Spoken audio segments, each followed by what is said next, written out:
All right. Well, um, welcome everyone to our AIX education webinar.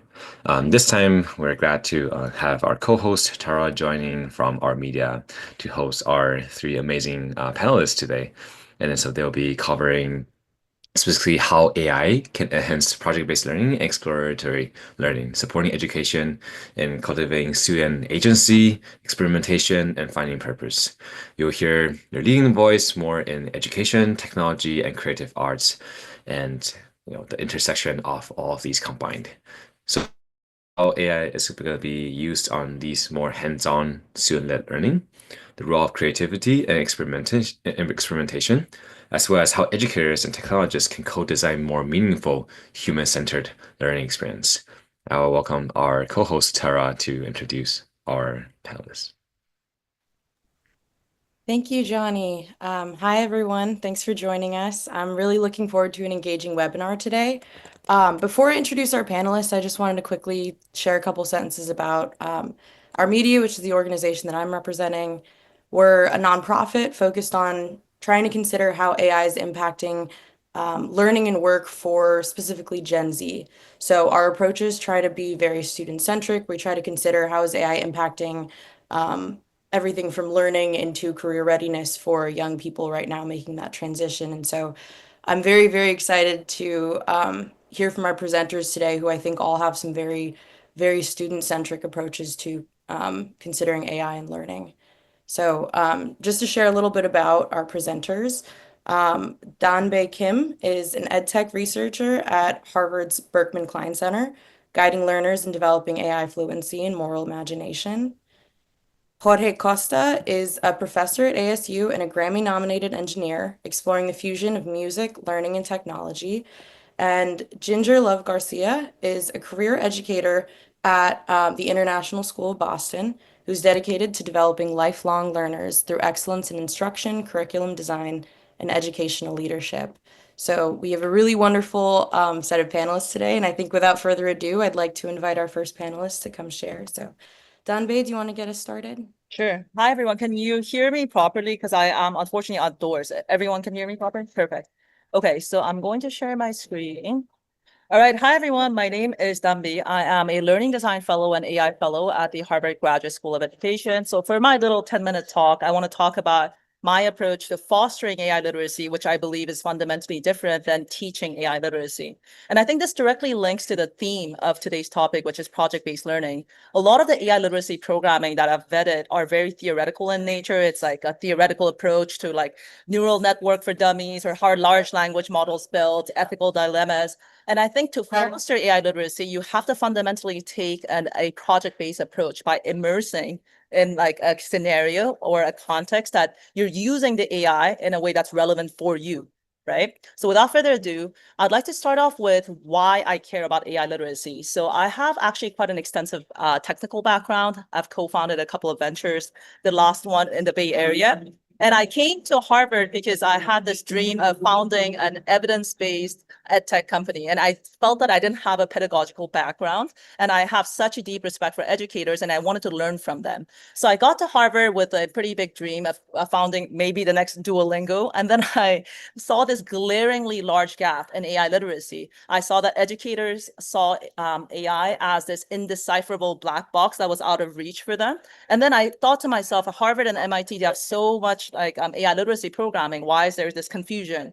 And then I went to these programming and I realized it was very theoretical. It was like a 50-page, slide deck and then going through it. And I was like, oh my goodness, coming from a startup background, I understand the importance of leveraging and having a much more practice-oriented approach to, AI literacy.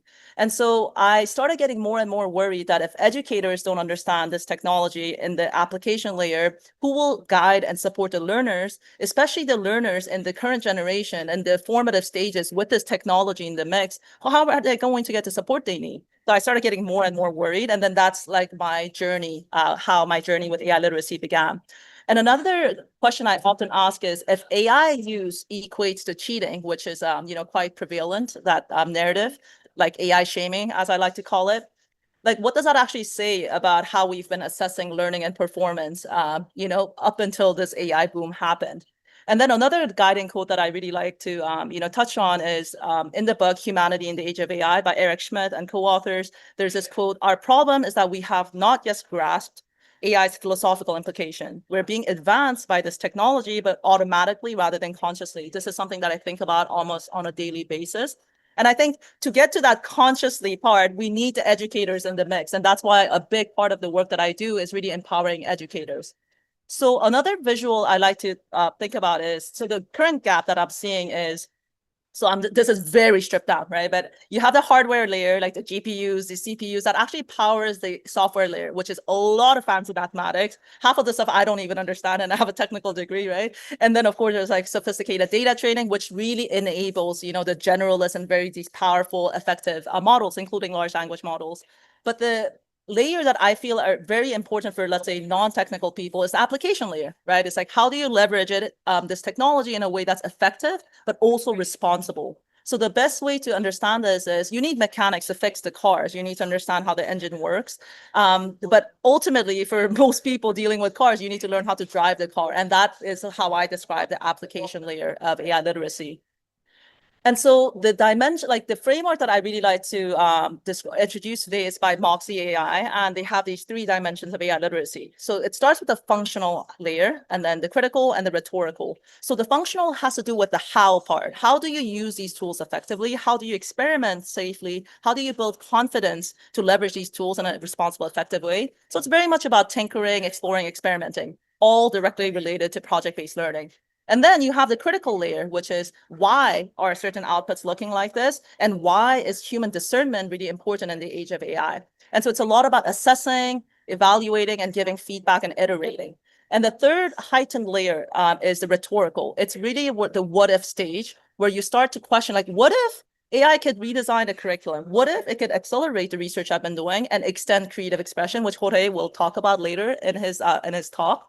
And so here I talk about AI becomes something that serves your mission. So people often talk about AI as a second brain, but what is the point of having a second brain if you don't have a compelling task, a compelling mission that AI is going to help you with, right? And I think project-based learning is so much about finding something you care about and then doing it collaboratively. So I think it becomes more important in the age of AI. So another thing that I want to touch on is like this part, the importance of human expertise. One criticism I get a lot is like, oh, in the age of AI, we're not going to need teachers. We're not going to need all these things. But I completely disagree with that. I think in the age of AI, domain expertise and foundational learning become all the more important, because especially for the functional and critical dimensions, if you don't have domain expertise, you don't even know how to prompt and give instructions to the AI, because how do you even understand how sophisticated tasks should be described if you don't have that expertise? And in the critical part, you need to have expertise to see, is the quality bar met? Somebody told me at a conference the other day, as an expert, you're not going to be happy with AI generated output until it meets that quality bar. So for those that say, like, in the age of AI, human learning not important, it's just, I think, a lack of, it's a lot of misinformation and fear mongering. So the thing that I also want to really highlight when it comes to AI literacy is the sequence. I think, like, for anyone who's taught, sequence of learning matters a lot. So a lot of the AI literacy programming starts with the critical aspect, which is, algorithmic bias, and then there's ethical implication. And those things are very important, but it can actually alienate a lot of people, especially those who haven't actually tinkered with the tools that, like, this is not accessible for me. So in the programming and the work that I do, I really like to start with the functional programming. And this is where learning design plays a very pivotal role, because the task to use that you're going to use AI for has to be very relevant for you. So in the case of teachers, I think lesson planning is very relevant, right? In the case of high school students, I like to actually introduce, like, how can you use AI to enhance your statement of purpose in a way that it's so compelling, in a way that is still authentically your voice. So again, these tasks are very relevant to the stakeholder, right? So functional, you introduce the tools, the experiment, and then you introduce important critical assessment. Like, okay, is the output sounding like you? Is this lesson something that you would teach? And then without those 2 layers, you will not get to the co-intelligent, co-creative, rhetorical part. And so I think the sequence of AI literacy is super important. And the foundational functional layer really can be only enabled through project-based learning, in my opinion. So here is a small course that I taught in January at Harvard. It was very interdisciplinary. This was a dream project. After seeing months of this gap in AI literacy, I had an opportunity to design a course that was open to the public. And Ginger, who will be speaking next, was really such a fantastic participant and really someone that inspired me throughout this entire learning experience.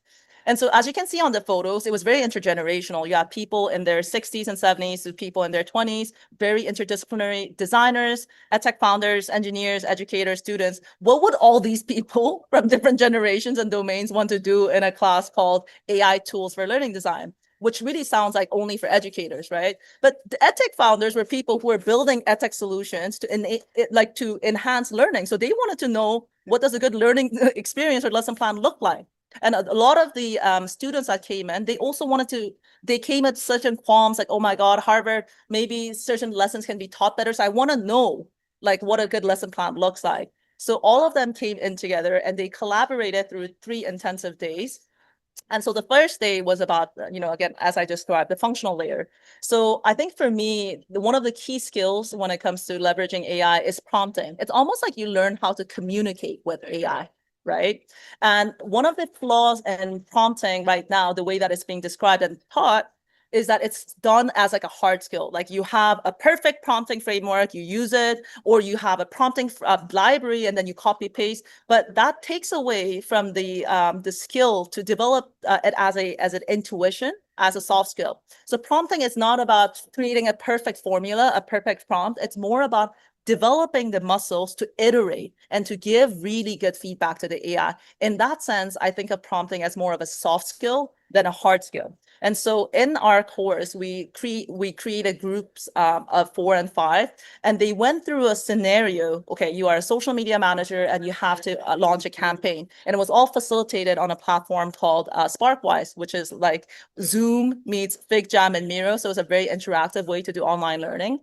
And so they went through this scenario, and through group-based learning, I think what was really remarkable, and Ginger, you can attest to this, is the compounded learning effect of you can have the same task, but people prompt differently because you have different domain expertise, you have different linguistic inclinations, and then you learn, you're like, oh, wow, I would have never prompted like that, but now I think I'll take your tip. And so again, this type of project-based and group-based learning was really effective in this context. The second one, which is like actually one of my favorite days, is about the critical. So now you learn how to prompt and you're like, okay, I can communicate with AI better for certain tasks. And this entire course was about learning design and, creating a really good lesson plan. So we did a very short prompt, produced an AI-generated lesson plan, and we asked this very simple question to this eclectic group of people. Would you teach this in the classroom? And when we're designing this course, I want to give a very big shout out to Blair Miyashari, who's a PhD candidate studying curiosity at Harvard. We co-designed this together. We were worried, like, oh my God, there are going to be non-educators in the room. Are they going to have something to say? So we were a little bit worried about this task, but it was amazing to see how much people had to say about this topic. From like, oh, it's not culturally responsive. Is that even feasible to do all those activities in 1 hour? If left to their own devices, I think this discussion would have gone on for several hours. And this really highlights the importance of human expertise in the age of AI. Right? A lot of educators are thinking, oh my God, like I don't know all these technical skills, I can't use AI. No, you have this pool of like decades of teaching experience. And if you are able to actually use that, knowledge and like experience to give it to the AI, it actually will really make you a much more savvy AI user. And so after this discussion, we did a note catcher and we fed back the notes, the feedback from this discussion back to the AI, thereby highlighting the importance of this critical discernment and human expertise. And the last part is, again, the rhetorical part. Again, you start asking, what if AI can help me or help us to do this? And here, again, I want to highlight there are prerequisites. You need to have the functional dimension, the confidence, and the competence to curate and leverage a relevant toolkit for the task, right? Because like there's a whole world outside of ChatGPT. There's a whole world outside of just large language models, right? And so the skill to like actually curate the relevant toolkit for that task is a very interesting literacy, which I call the tool literacy. And then you have the critical, you can't take AI generated outputs at face value. One question I ask high schoolers that I work with is, how many prompts did you do for this task? A lot of them just say 2 and 3. that is not enough. And then I kind of show them, okay, here is a proposal that I wrote for a conference, and I show them that it's like 50 iterations of prompts, right? And then that, I think, is like, again, that critical aspect is very important. And once you have those two dimensions, you can really start asking the what if questions and then be much more co-intelligent with AI. So I want to just end with this beautiful image where, AI is being seen as a black box. It's really, it's disheartening for me because I think educators are actually very well poised to leverage this technology in a way that not only enhances their teaching practices, but also learning practices. So my hope with the work that I do is going from this black box to a box that opens with some light and toolkit, some sort of exploratory nature. And I think this is why I really wanted Ginger to come into this conversation, because I wanted to highlight an educator's perspective. She, I think, really embodies the right type of mindset in the age of AI as an educator. And so she will touch a little bit more on her experience doing this, going through the course, and just her attitude and tips for other educators in this and on this call. Thank you so much, Danbe. Ginger? Thank you, Dambi. Thank you so much. I understand there are a lot of educators on the call, and so I'm going to actually beg your patience a little bit here. You will understand what I mean when I say that 3 hours ago, I turned in my grades and comments for the year. That means that for 2 weeks, I have poured out all the words from my head onto pages. I'm not sure that I have any left, but I've tried to save a few for our conversation today. I am an English language arts teacher. I teach middle school and high school students. I teach English and I teach speech and debate. I am currently teaching grade 6 and grade 7 at the International School of Boston. Those grades and comments were my 33rd set. So for 33 years, I have been teaching students actually from all over the world. And I think if you're going to remain in a classroom for 33 years, you have to really love teaching, but you also have to really love learning.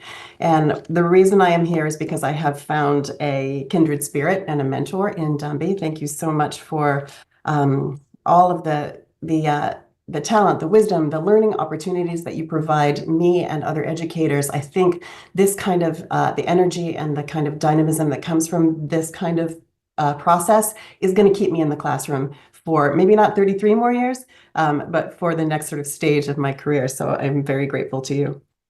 This year has represented for me a pretty big shift in my approach to and my engagement with AI. At first, it's been 2.5 years, has it, for those of us who were not deeply embedded into the AI sphere when it just sort of arrived on our doorstep. The first 1.5 years was really theoretical. It was conversations in the classroom with students. It was conversations in the staff room. It was conversations over the dinner table and with colleagues and friends. And a lot of the conversations just kept circling around for teachers. I think those of you who are teachers will agree with this, that it's conversations that are circling around sort of teacher impacts, how it's going to impact our classroom training and technology needs, course content and skills, what that's going to take away, what we're going to have to try to put in, opportunities and threats to how we teach and what we teach and how our students learn and what they will learn. We talk ad nauseum about sort of the learning approaches, the motivations, the integrity that issues that come into play when this tool is part of our toolbox. And the impacts on course contents and skills, and then big questions that educators seem to we're focusing on, but it's hard for us to get away from these questions of privacy and safety. So in my school, right away in the first, really in the first year, within the first year, I joined a working group of educators in different disciplines. Some students were part of it and administrators. And we were really looking at questions of how it might impact what we're already starting to see, what we wanted to do with this. We're in Cambridge, and we really benefit from having access to some of the greatest sort of resources and think tanks. And we were excited about the technology, but it took a while for us to get off of theory into practice. Now, in the second year, my practical approach was very tool specific. And this is really, I guess, to Dambi's point about sort of the integration of tools and the evolution of how I see and how I work with tools now. In the beginning, I was practicing with individual tools. When I felt courageous enough, I would invite students to practice with a tool like ChatGPT or DALL-E in the classroom. And what that meant was I was using something to generate English language skill materials or content teaching materials, things like model paragraphs or like just exit tickets or little things that I could create that I could use in the classroom. It didn't take a lot of creativity. It didn't take a lot of savvy. And I think I would still be doing that now if it were not for the work that I did with Dambi. Here's an example of how I used an AI skills and content academic integrity lesson that I used with my sixth graders in my second year. What I did was, let me see if I can, yeah. So what I did, the students had you can see the assignment was to create an original cover for the Phantom Toll Booth, which they had read, and we had studied rhetorical skills of informing and persuading, and asked students to convey their knowledge of the story and give some information about the story in the choices that they made. I actually did not ask them to use AI on this project. I had directed them not to, but this was one of the things that was presented to me. And so in subsequent years, I kind of use this as an academic integrity lesson, and it's a great sort of metacognition, meta-analysis tool for students to understand what the purpose of some of these assignments are and how their use of AI impacts or undermines their ability to do the task, to learn from the task, and to show me what they know. You have to know the story really well to know that that the humbug is not watch-toting and that talk is not a time-bending dog, for example. You have to know the story. If you know the story, why not write the blurb yourself? You have to understand elements of visual rhetoric to understand what you're trying to convey. Is this a story that is futuristic? Is the fact that it's a book very important to our understanding of that it has a story within it, for example. So this was an example of what I would be doing with very tool-specific tool use before the AI course. Now, I'm not going to go into this too much because Dambi has touched on it, that the Harvard design course, that mini course, the takeaways were really powerful for me. This hands-on experimentation with this safe set of curated tools, this project-based design thinking, the fact that I could work with diverse participants, the people from different fields, professionals from different domains, with graduate students, with people of all different ages. It really taught me a lot about the approach to the tool, and it was invaluable for me to learn key skills in AI literacy as a teacher. What Dambi had talked about, this iterative approach of prompting. We learned about personalizing the tools, little insights about how and why we need to be kind to the tool and ask it questions and present a sense of exigency. And these are kind of cool things I love to pass along to my students as well, to contextualize prompts, to specify and to revise, which is sort of my favorite word anyway as an English teacher, but I appreciated that we were finding it in this sphere. One of the key things for me that led to empowering me to work with tools is really what Dambi said, is to treat the tools and to recognize the integrated approach. You're not trying to learn or master a single tool. That tool is going to change and shift and probably become obsolete by the time you get to the class. And so it's really about empowering yourself and learning from others to understand how tools work together, how to prompt and talk to and learn from and analyze the outputs, and then how to iterate, and the habits of mind, the willingness to iterate to get to something that matters. Now, the something that matters, I think, applies definitely to project-based learning, what we're talking about here today. The first takeaway is that AI is a tool to create instructional content and learning experiences, project-based learning experiences. There's an enormous amount of creativity, and we as educators should feel confident that we can learn by doing, that we can engage with these tools.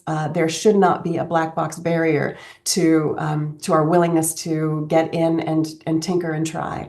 That we can confront problems with the creativity and envision solutions and test solutions in our classroom.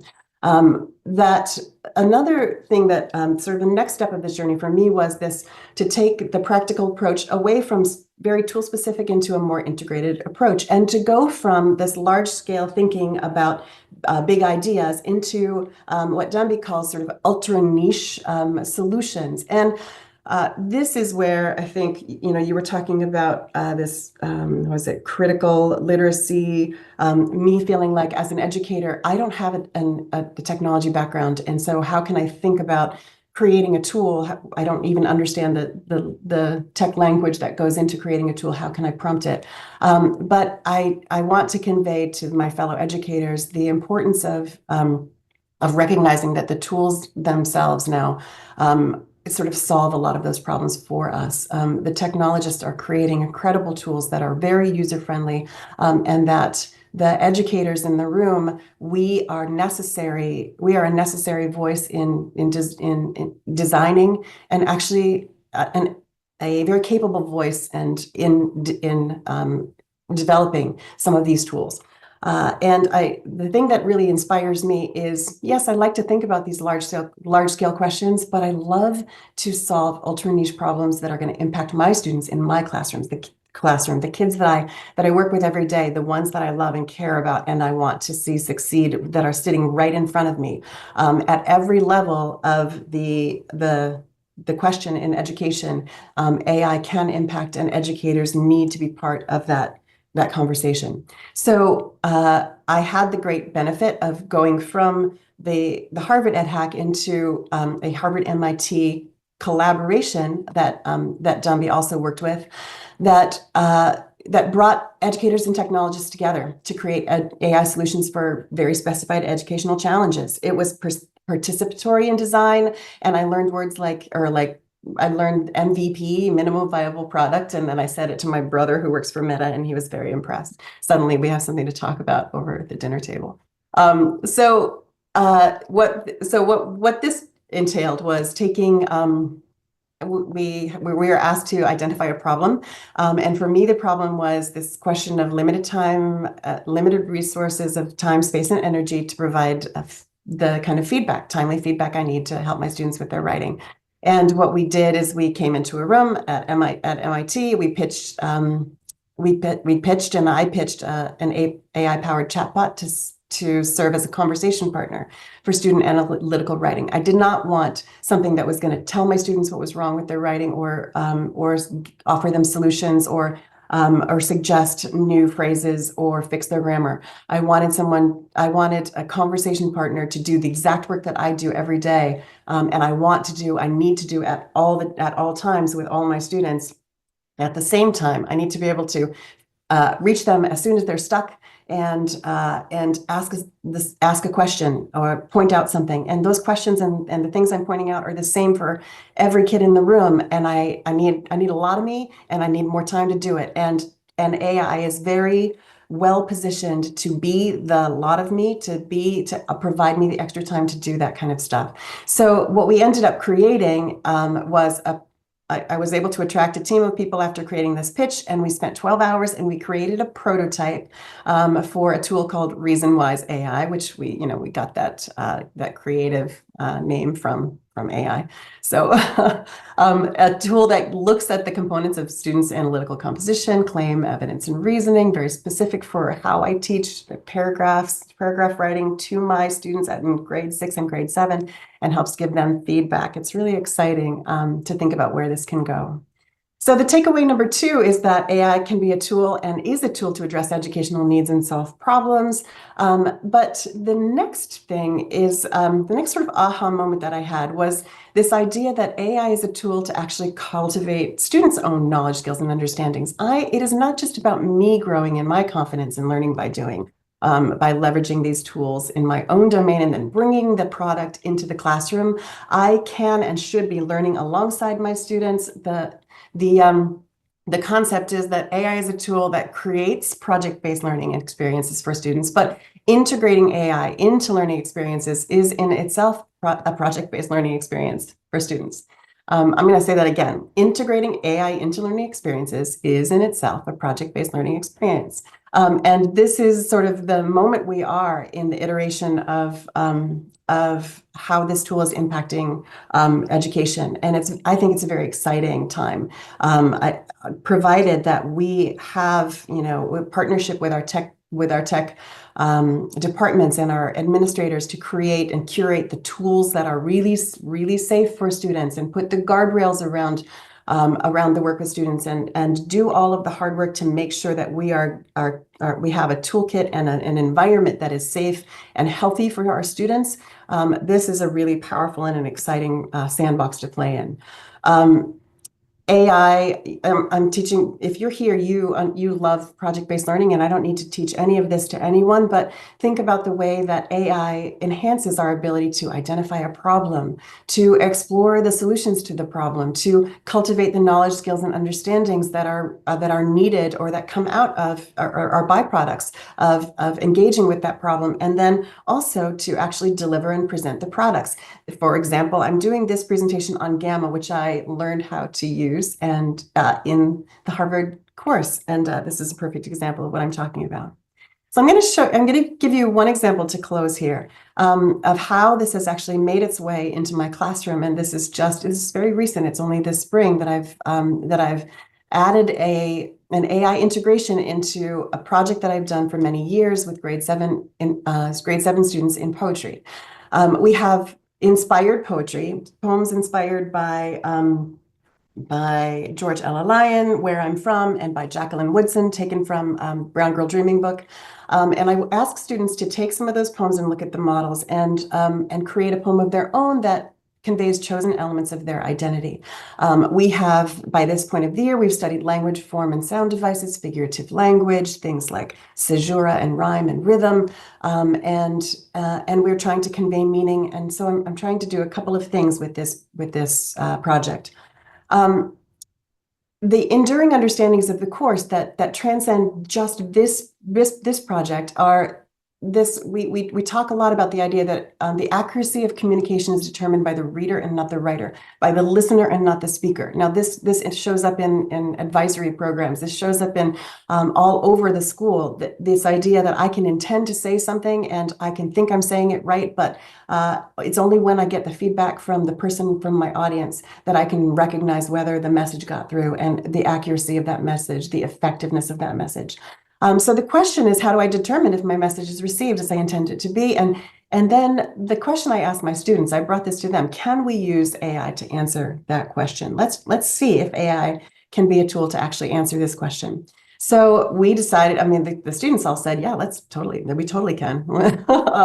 And I said, I went to my tech integrator and I said, I need a safe tool. I need a tool that has guardrails around it. I need a tool that's going to help students do this. And he said, I have the right thing. And so this was the instruction sheet. I was looking for a reader view of a poem in a way that when I give students feedback on their poetry, I do not have time with 100 students to sit down with each one of them and tell them what I hear from their work, analyze and interpret and give them feedback. Usually it's like, this is an amazing piece of imagery. Bring out a little bit more in this symbolism, or how about trying alliteration here to draw the reader's attention? And that's about it for each kid and each poem.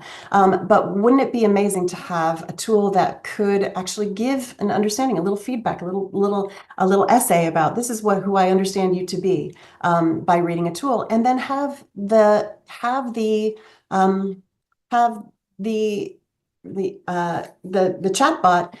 have the students be able to consider the output and see if it was effective, and then make some changes to their work as a result. So they used PlayLab AI. They created a chatbot, and they spent an iteration was a week long, and it sort of drove them crazy after a while. But here's what came out of it.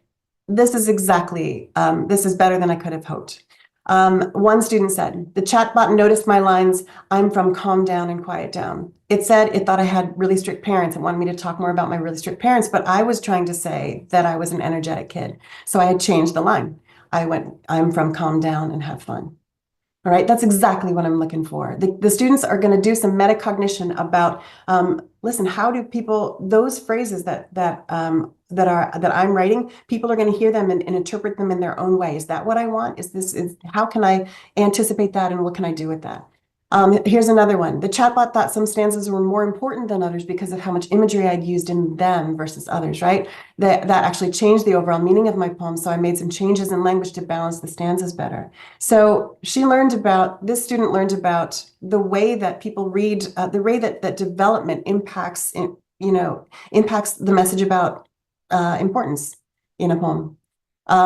AI said I should be more like, I gotta read this. I should add more to a stanza about my parents' desire for freedom, but I didn't mean that at all. I was using eagles to building a nest to show my parents care for me. I had to consider the symbolism of my metaphor, and I made the change to just say birds building a nest. So this led to the opportunity for me to have with this student a conversation about where did this chatbot get this from? Eagles. I'm using eagles as a metaphor. Well, let's talk about the symbolism that eagles have. And that led to a conversation with a teacher-student conversation that was that the process afforded the time and the ability to get into that level of depth in a conversation. That was a really powerful moment in my spring. So my message to my colleague teachers is this, that we should absolutely take on the joy and the challenges of traveling the neuroverse. This is also a term from ChatGPT. This concept that we should go into AI and travel it as we would travel any other country. Yes, we speak the language, but we need to learn the slang. Yes, we probably understand the basics of how to get around, but it has its own ways to get around. That shouldn't keep us out. That should draw us in and empower us to like do some of the discovery and exploration on our own. We need to leverage and curate in safe and effective ways the tools that we can use for and with students.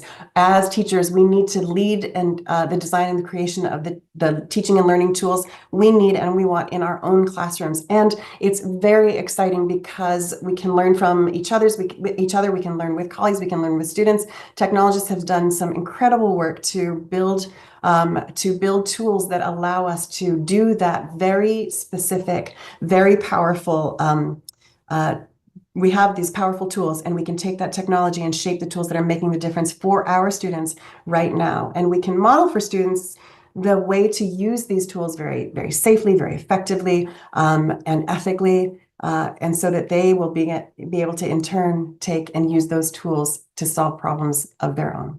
So this is a really exciting time, and I'm very grateful for your ear.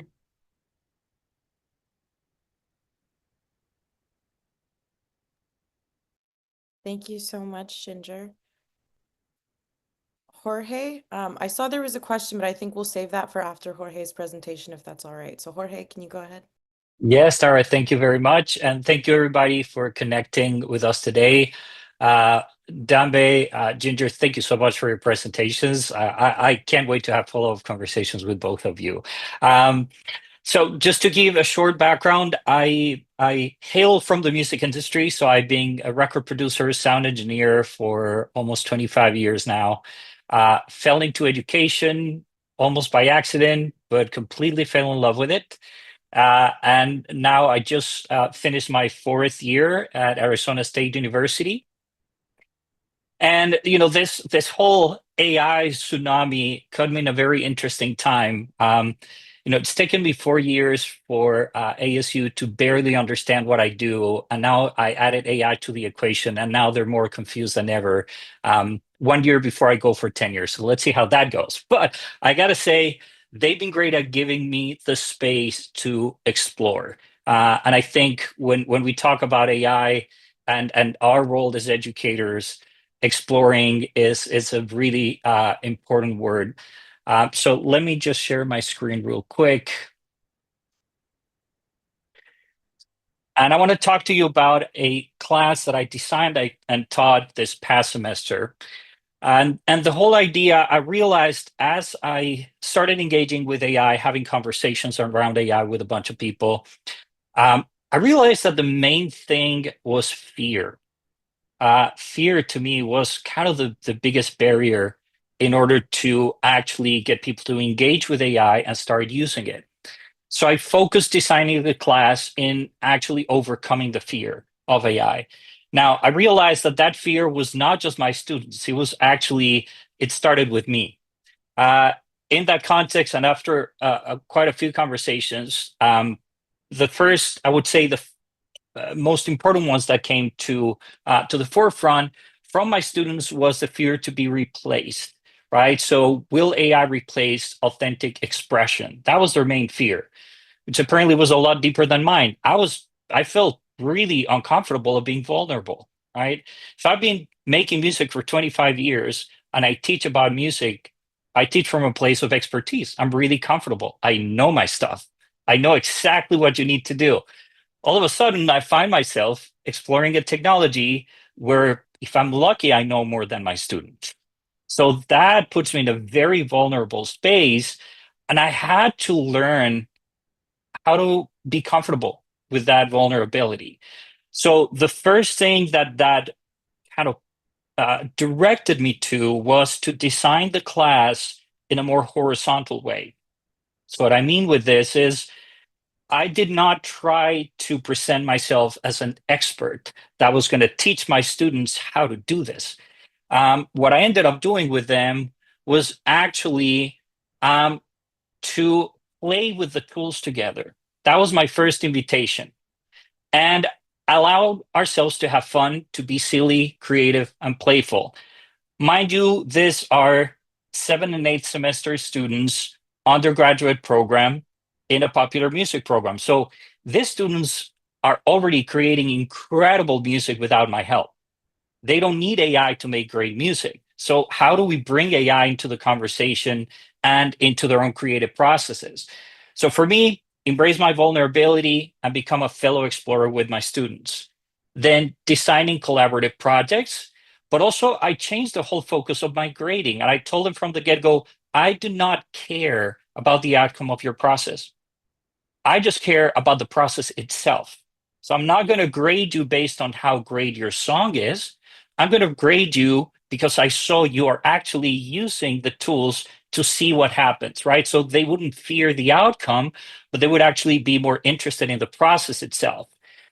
At the same time, keeping an honest and open conversation about any ethical concerns or any legal frameworks was part of the experience. I can share very quickly that it was kind of ironic. Of course, I used ChatGPT to help me create the syllabus for the class. And by the time I told the class, I had to throw it away because things had changed so much in 6 months that my syllabus was completely irrelevant. So this actually ironically helped because when I told this to my students, they realized that when I was talking about exploring together, I actually meant it because I told them, look, my syllabus, I'll give it to you. You can read it or not. We're going to throw it away. And we're going to basically be designing this class together as we go.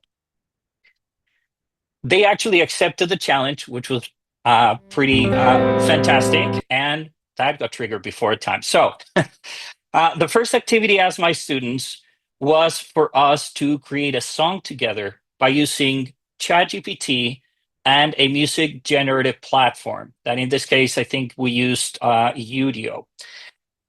So I started by just bringing a very simple musical idea that I recorded in my studio with a guitar, just this little thing you'll hear. Oh, didn't trigger. So anyhow, brought a little guitar part. And as my students, there we go.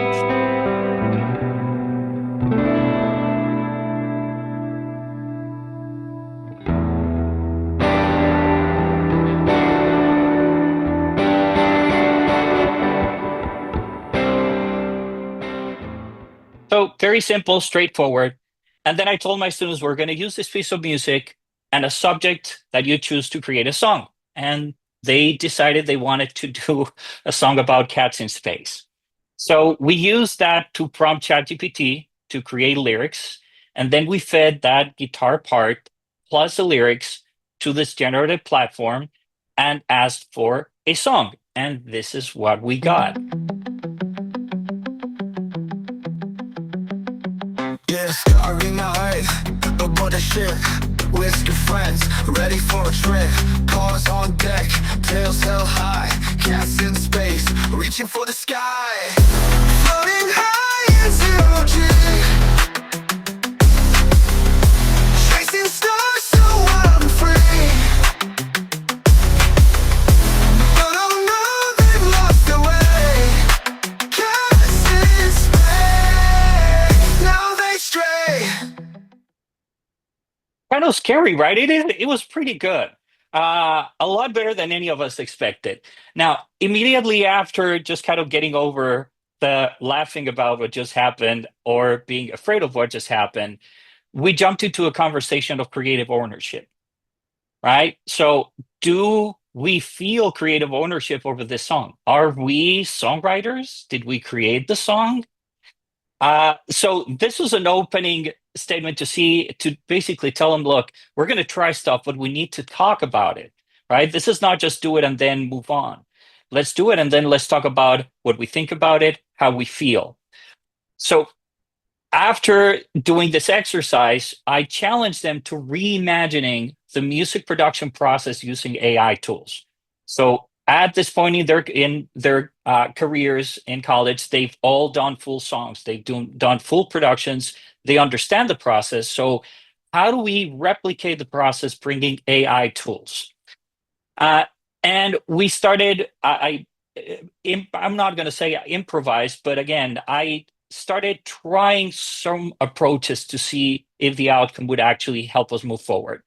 The first thing I asked them was to create and record a short, simple musical idea or a full song if they want it, and just bring it to the class. So I told them, look, you got full points for bringing it. You can just whistle a melody into a voice note, or you can give me a symphony.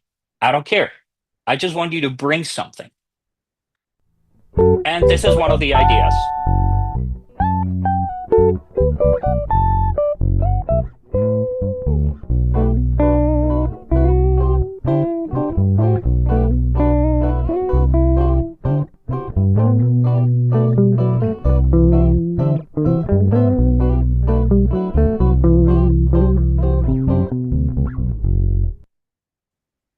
And there were a bunch of other ideas that other students shared. Then I asked them to upload their ideas to Suno and use their musical idea plus written prompts such as style, instrumentation, tempo, vibe to create derivative compositions, right? And this was an assignment. I told them, go home, play. There's a free tier to these platforms. I never asked my students to pay a single dollar in all the tools we used throughout the semester. That was a big thing for me. I didn't want them to have to spend money, and it worked out. And I told them, play, generate a few, pick your favorite, bring it to class, and let's do a listening party and just enjoy what came out of this experimentation. And again, of course, talk about it. And this is one of the derivatives of the idea you heard before.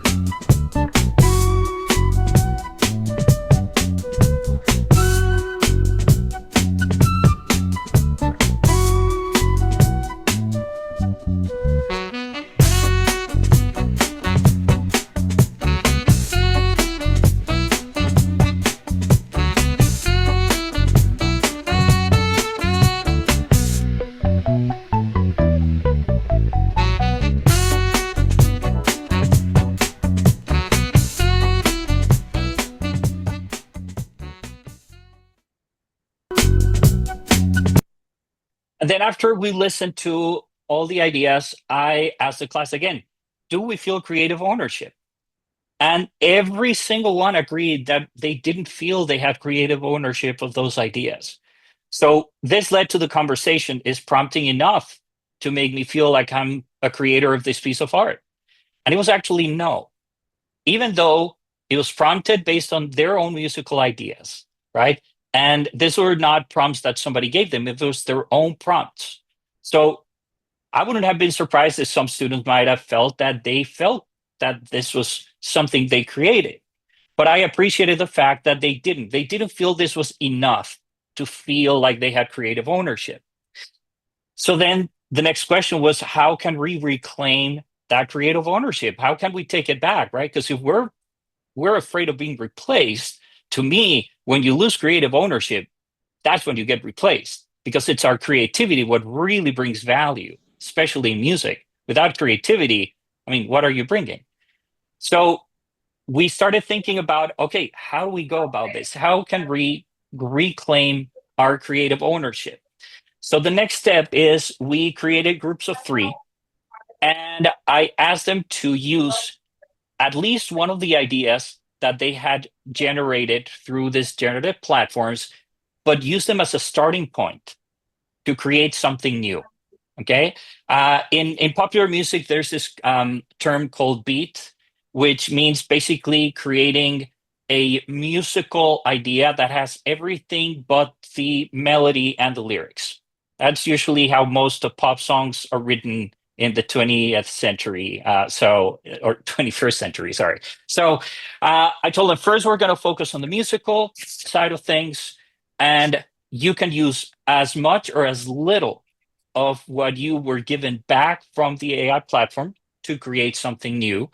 And I introduced them to other tools that could use them. One of their favorite ones was called a stem separator. So now there's AI tools that allow me to feed an entire piece of music and it will break it down to its components, which to me is the craziest thing. You had told me about this 20 years ago, I would have said it's absolutely impossible. Well, now it is possible. So some of them were able to use the drums or use a bass line or use a melody into their new compositions, which was pretty exciting.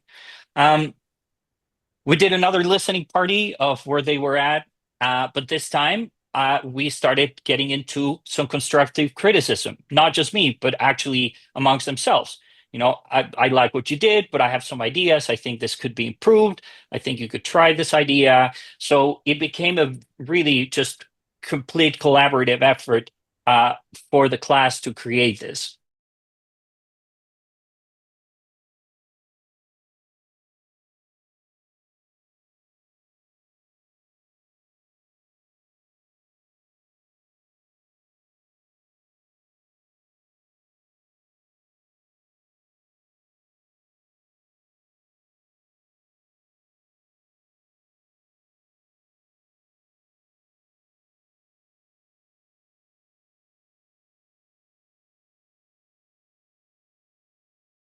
So in their case, they actually used a lot of the structure that they got from the generative platform.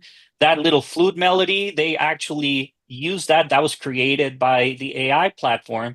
But everything else you hear, the drums were reprogrammed, the bass was played by an actual human being, the guitars played by a human being, the keyboards played by a human being. So all of a sudden, we're kind of taking back. So AI was still fundamental to get here, but it is not an AI song anymore. This got them really excited because all of a sudden they started feeling, well, this is really me. This is really me as a music creator. This is my voice. So the next stage was creating what we call top lining, which means creating the main melody and the lyrics for the song. At this point, I encouraged them to experiment with LLMs, right? But at the same time, I told them, look, it is a requirement to try, but you're not forced to use any of the outcomes in your song. So if you can show me, look, I used ChatGPT and I hated everything it did. I never liked a single line of the lyrics. Great, you don't have to use it. I just want to see that you try. But then if there are things that you want to use, please go ahead. And actually, in the case of the song we've been following, they ended up experimenting with, but not using any word from AI. But they actually shared with me that just the process of trying challenged them to improve the lyrics of the song. So it already served a purpose, right? It doesn't have to be just the outcome, but even the thinking process that goes behind using the tools already takes your mind in a different direction. And there's a lot of value in that. I show them how to use other AI assisted tools for production. I'm not going to get into this because this is super nerdy. But by the time we finalized, they felt they had reclaimed their ownership and their narratives in the creative outcomes. To me, this was kind of the feeling was totally of mission accomplished, right? I'm not telling them what to feel, how to use this. I just want them to not be afraid. I want them to be critical in their use of the tools and to decide when the tool makes my music better and when it doesn't. And actually, the song we've been following is going to be soon released by one of my students as part of his EP that launches his career as an artist. And this is an excerpt of that song.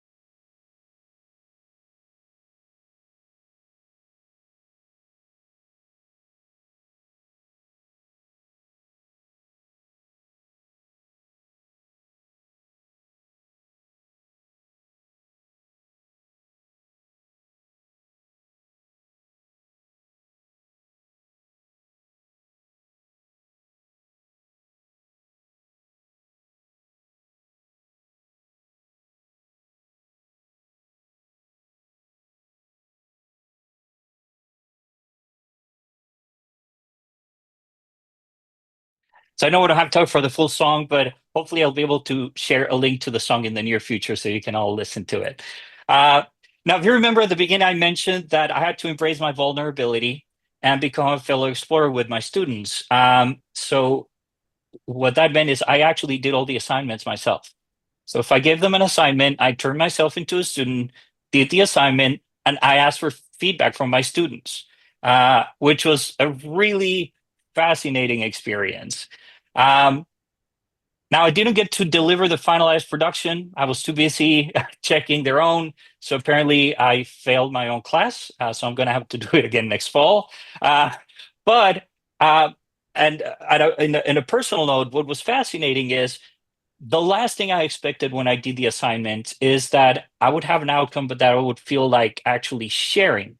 I thought it was just going to be me being vulnerable with my students. And I'm actually in the process now of finalizing the production of the song I did for the class, and I'm going to be releasing it with a few other music creators that I've been collaborating with for 20 years. And we're going to release this as artists. So that also was to me an incredible turn of events because I never expected that. And here's a little preview of the song.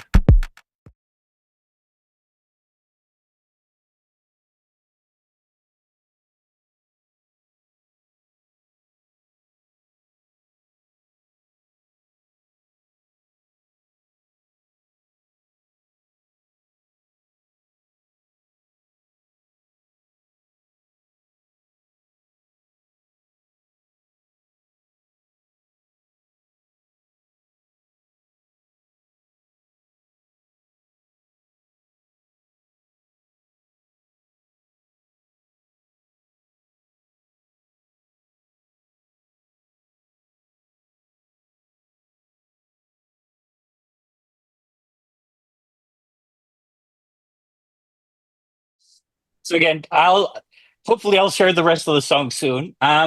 But also before I finalize the presentation, I wanted to share what my students told me after the experience of doing the class. I did a closing survey with them, and to me, I think what was very special is the fact that they were able to take something from it, not just a grade, not just credits that I needed to graduate.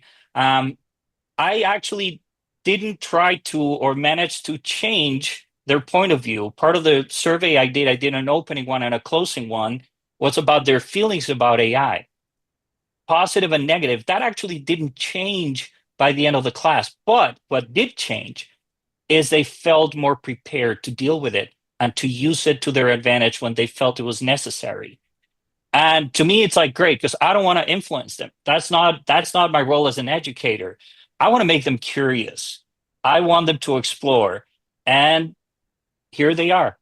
So thank you so much. And hopefully we have some time for Q&A. Hopefully I didn't take too much time.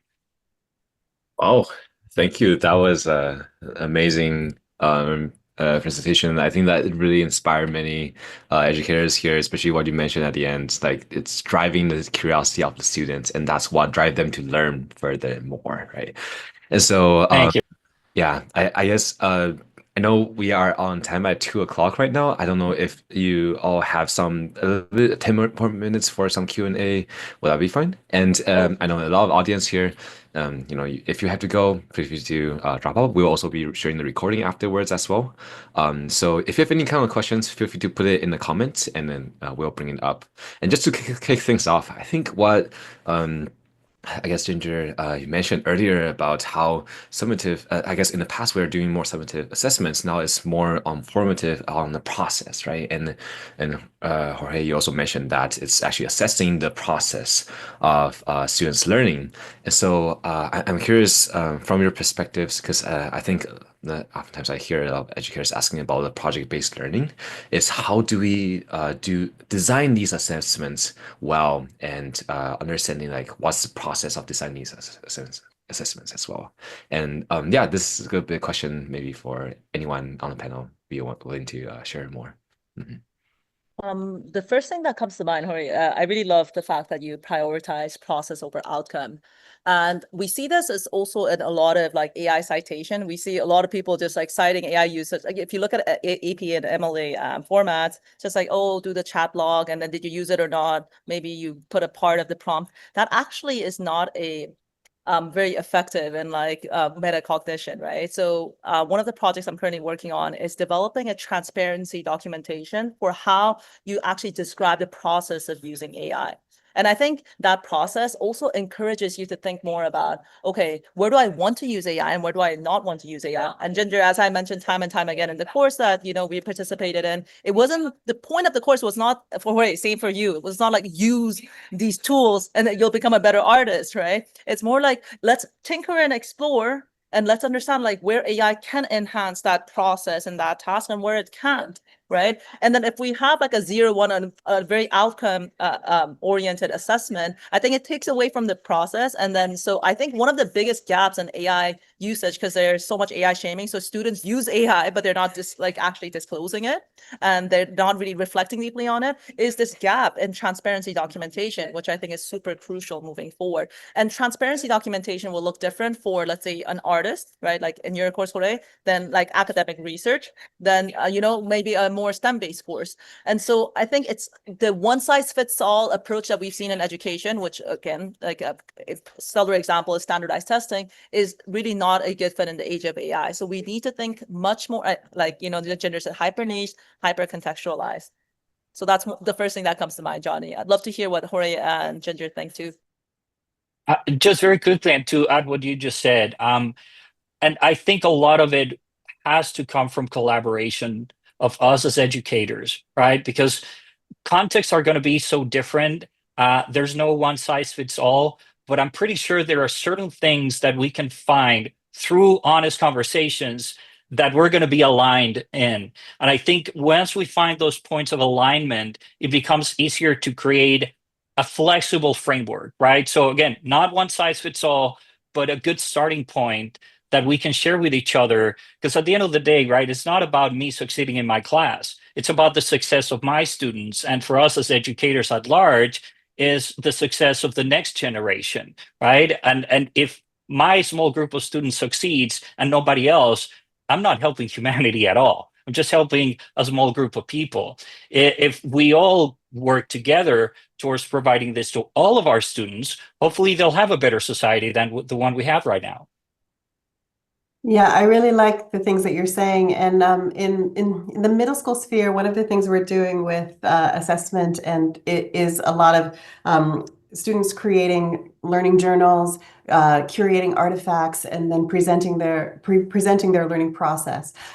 This has led to some really good conversations with students about Who owns ideas? I mean, a lot of the writing that they do in my class is inspired by comments that other peers have made. We're analyzing a book and someone has a great idea. We share it in class, and then someone looks at it a little bit more deeply. In a paragraph or an essay. When we send students, when we put really hard lines around use of AI tools to have conversations or to prompt ideas, we sort of force students to think about it in a different way, and to not acknowledge that that they are getting inspiration and bouncing ideas off of other people and other I don't know, places all the time. So it leads to some big questions, some big some sort of big, like we said, metacognition questions. And in middle school, when students are actually curating some of their favorite sort of learning moments and writing down the ideas that they hear from class and talking about acknowledging and attributing some of those comments to others, I think that actually develops strengths in that conversation overall. I have a question for you guys, but I first want to share just a couple of observations that are standing out to me. I think one is, and this it just resonates so closely to my values and how I see learning being most effective. It seems like you guys are all centering the voice of the students and the participants as co-designers in the learning process, which kind of turns that traditional model of learning on its head. So I really appreciate that. And a second thing is it's really standing out to me how fascinating it is that you guys come from such wildly different backgrounds. Jorge, you have extensive experience in the music industry. Danbei, you're a startup founder. Ginger, you've been a lifelong educator, but this project-based approach to learning has really enabled all of you guys to center human expertise and human collaboration at the heart of all of the work you're doing. So I just think that's fabulous. And my question for you all is, have you observed shifts in how your students approach creative risk-taking when AI tools are involved in the process? And maybe if each of you have a specific example to share, that'd be great. I'll start. I unfortunately, the experience I have has been negative so far, meaning because we haven't brought AI into the classroom very much, I think this is going to change with more sophistication, and more more integration on my part, and a little bit, the teacher's part, and a little bit better, sort of more thoughtful integration like this. Students tend to use it sort of in the shadows. They kind of, search something and they see Gemini come up with an answer. When students in the early stages of learning how to write and express themselves, when they query something and they see this beautifully written idea, it just seems to have this discouraging effect. They say, well, why should I even try to create my own product? Why should I say it if it's already been said and it's been said so well? So I really think it's important for us to actually value process over product, for us to talk about how, all the component parts that get into creating poetry and creating analytical argumentation and expressing yourself, and to recognize that when we don't allow students to actually to bounce ideas off of AI, or to employ it as a conversation partner, or something that can help generate ideas. It forces the students to just see it as an expert it's doing things that they can never do on their own.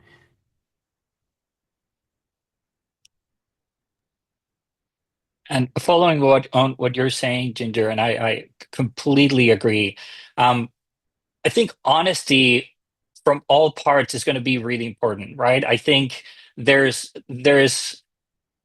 fear for what people might think if I use AI. But again, that's students and that's faculty.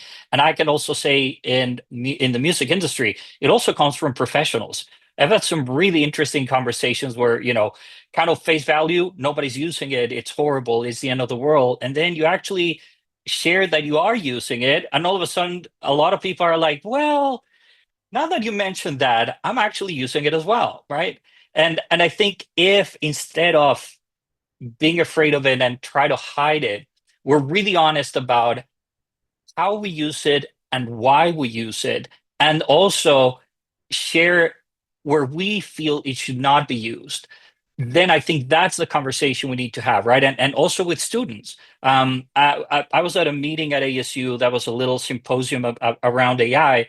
And at some point, one of my colleagues brought up this kind of really funny, interesting, and terrifying idea of like, well, what if we get to the point where our students choose ChatGPT to do their assignments and we use ChatGPT to grade their assignments? What are we even doing here, right?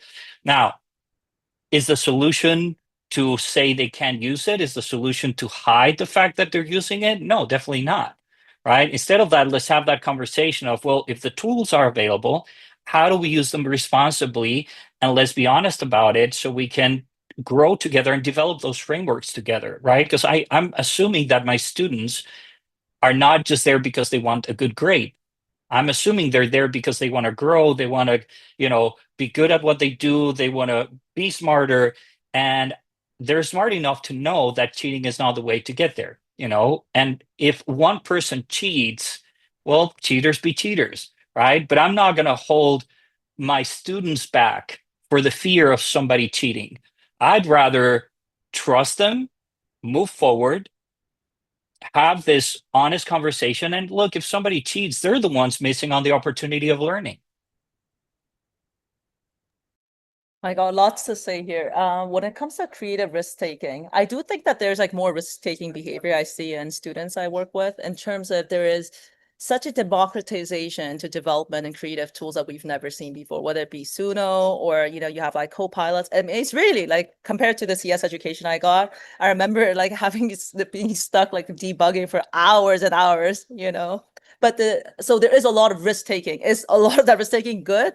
No, but some of the risk taking I think is good, because I think when I think about my personal experience with CS education and learning how to code, there were so many barriers that I had that made it like it was so discouraging in a way that like I think AI can help you circumvent that a bit better to continue tinkering. But then how do we balance that act, right? Because if you keep on skipping those steps and you don't have desirable difficulties. So I think one of the key challenges and thought processes from educators is like, how do we use AI to like help them like circumvent some of these hurdles, but also ensuring the desirable difficulties so as to prevent illusory expertise. Because there's, I think, a lot of illusory expertise going on amongst especially high schoolers that I work with.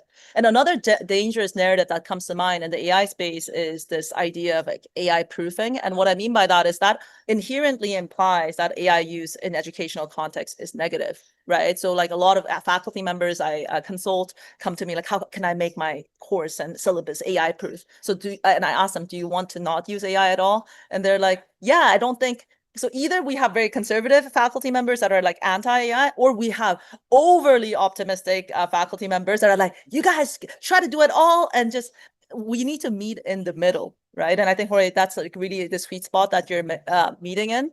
And so I think like all things, moderation is key and sweet spot is in the middle. And one other thing I really want to highlight to educators in the room, this is based on conversations I have with college students as well as high schoolers.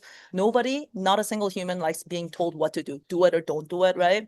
And so I think a lot of students that are being told like don't use AI, they're going to use it so recklessly. They're going to use it irresponsibly, right? I think what I like to do, the message I like to give students I work with is, guys, it is in your best interest to have self-regulation, because when you keep on using AI irresponsibly and recklessly, it is going to form learning habits that will really affect you lifelong. And then when I give them the power to be like, guys, it's your responsibility, your agency, your autonomy, then they really take it differently. Like I've seen a very different perception than like, you guys use AI like this or don't use AI. It takes away their autonomy, right? But when you tell them, highlight like, guys, however you use it is going to affect your learning lifelong, especially if you're a teenager and you're like developing these skills. And so your self-regulation, don't let the adults dictate the rules for you, right? Just if you really are serious about becoming good at what you want to become, like have that self-regulation. I think that's also like important to incorporate in the classroom, because when we do this surveillance monitoring, I think it takes away from the agency and autonomy that we'll need in the age of AI. Great. We also have some questions coming in the chat. I'll just bring up a few. So one of the questions is asking about seems like we're preparing students to manage, critique, and integrate AI ethically and to deploy it responsibly. When do you think this methodology will start to become codified? And another question is asking about scalability. So it seems like these could work well for small classes, especially understanding the process of the students. But what do you think about scalability for this assessment process and teaching process too? Yeah, if anyone want to take these questions.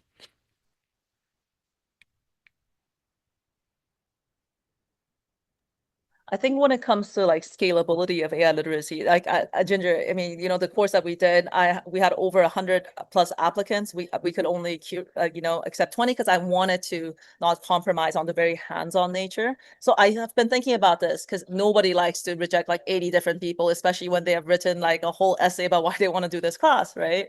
And so one thing that I'm currently working on is using technology to make things scalable. The reason why I love tech is the accessibility, right? So you have a physical home that can house 20 people, but then a digital home can technically house millions, right? And so one thing that I'm trying to do is use this platform, which I also mentioned earlier, Sparkwise, which really solves the problem of online learning not being dynamic and interactive. Zoom, mute, unmute, hands off, breakout rooms. That's the feature set. Basta, right? We can do much better than that with technology. And I think there's just that kind of prioritization has just not been done yet. But when I use Sparkwise, I do a lot of the, you know, what we did, Ginger, but again, in a virtual platform. And I've done that most recently, and it's actually remarkably good. You know, and what's really remarkable about technology now, like if I do something like we did, Ginger, in that class, I can invite classroom teachers from different parts of the world. So now you have different cultural perspectives, which really adds another layer to that compounded learning. So I think, again, my solution moving forward when it comes to the AI literacy work I do is like using technology in a meaningful way to make it much more accessible to people and not jeopardizing that hands-on nature. And I think that is a solvable problem, just one that we haven't prioritized yet. I think there's three things that come to mind. I think with an understanding of the impact that AI is having and will have in the future, honestly, I think every single student should have an AI literacy class, period. I, we should start in universities because it's already happening. I think then, yes, high school students at the very least, I think there should be a component, right? The impact is so big. We cannot just look at this as something that will fade away, right? This is something that's here to stay. So AI literacy in a wide perspective, I think it's going to be very important. Um, when I think of the class I developed, I don't think it would work for everybody, right? But I think opening spaces for classes like that in different disciplines would be a really good idea where you can choose to go deeper in the use of AI in your discipline. It is not forced upon you, but understanding that you do have that AI literacy background. So at least if you decide to do or not to do more, you know why.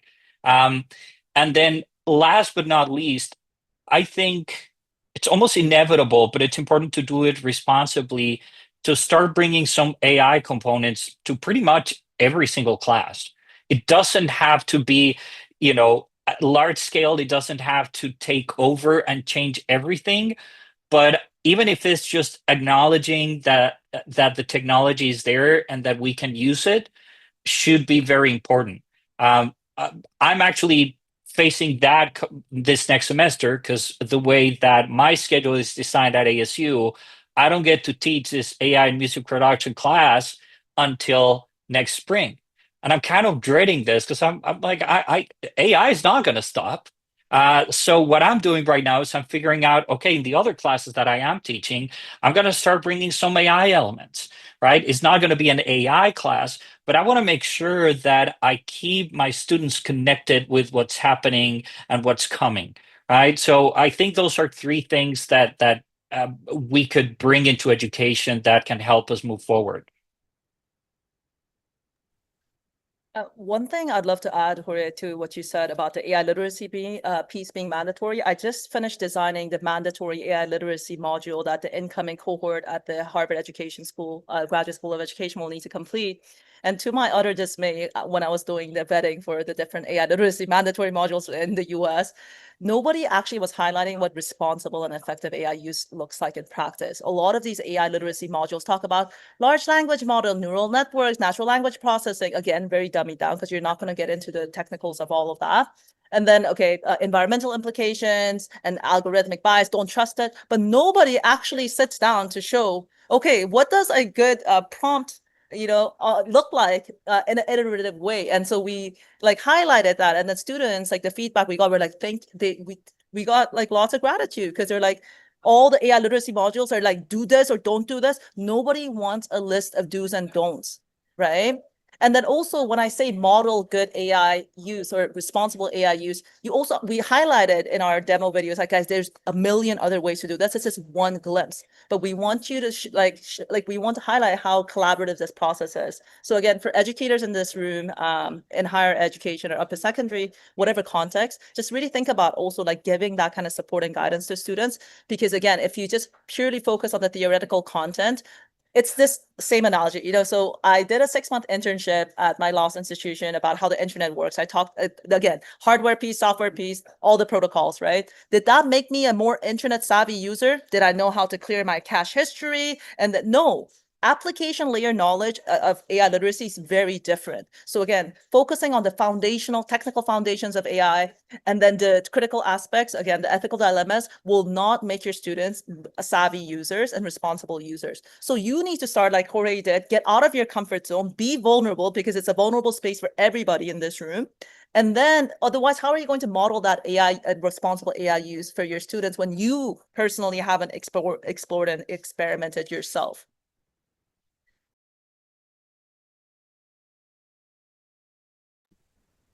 I think just for the sake of time, we'll end on this next question from Sean. It's actually a great question about that question of how process over outcome maps onto the kinds of learning requirements we have. So he said for centralized institutions, outcome-based summative assessments is still the ultimate focus. It feels like a more centralized curriculum limits both faculty and students.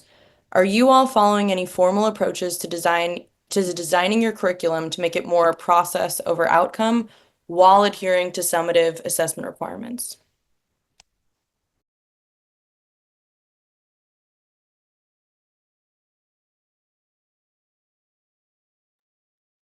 So I'll just say, like, these are excellent questions, and these are questions that we're grappling with in the schools that I'm working in right now. Right now, we're just sort of introducing and sort of linking to the last question in very small ways. I'm not even doing this poetry project with all of my students in a class. I'm doing it with just 7th graders and with a select group of 7th graders who have agreed to create a podcast and record their poetry and put it out there. So I'm not even just sort of opening it up to the entire class to tinker with the tools. One of the summative piece that I tried to link it to the summative and to the big course skills and knowledge things that I have that are going to be tested. We don't in private schools, we don't have to follow the core curriculums or the Common Core and take those standardized tests, but our students still do. Our students are preparing for the International Baccalaureate and some of these other high stakes and very important tests.